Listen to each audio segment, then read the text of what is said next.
to those in need, because all the time there's needs that come up, and the situation that Peter encounters here is a situation probably that many of us have encountered many times. People begging. Sometimes we see people that look like they could be begging and we even avoid them.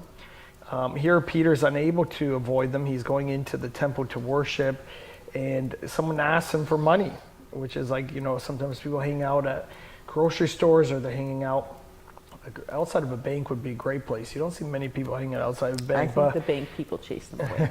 But you see outside of, supermarkets and restaurants, and people are looking, for money. Can I have money? Or you'll see people with a cup, or people that are in a physical need that they're looking for money. And here Peter sees the situation, but he responds really differently than how most people would respond, which is either just going right by or tossing a few coins in. And so why don't you read for us, Sonia, from Acts chapter 3. So what really stood out to me is he tells them, Peter directed his gaze at him, this is verse 4, as did John, and said, "Look at us." And he fixed his attention on them, expecting to receive something from them. But Peter said, "I have no silver and gold, but what I do have I give to you. In the name of Jesus Christ of Nazareth, rise up and walk." And he took him by the hand and raised him up, and immediately his feet and ankles were made strong.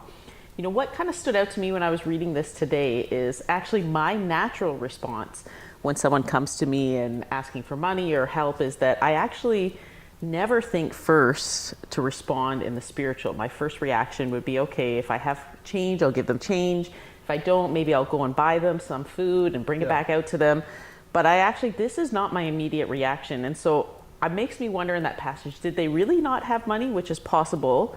Or were they so used to walking in the Spirit is that they didn't actually rely on money. They relied on the power of the Spirit to do miracles in people's lives. And so it really challenged me today is that, yes, continue to respond, meet the practical needs of people around you, but don't do it without ever thinking about the spiritual side, that we need to do it both hand in hand. Yeah, and I'm thinking like maybe John had some money, or even the wording he uses is like silver and gold, this most precious money. He's saying, no, I have something more precious, healing, right? And I loved how he grabs the man and helps lift him up. And I think that's what God is calling us to do as believers, is he's calling us to go out into our cities, go out into our towns, and when we see needs, that we respond in the spiritual. It doesn't mean that we don't do something physical as well, helping out practically, but our first response should be spiritually. God, what is it that you want to do in this individual's life? And that's where Peter and John responded in the Spirit. And so I pray that as we see needs, that we wouldn't,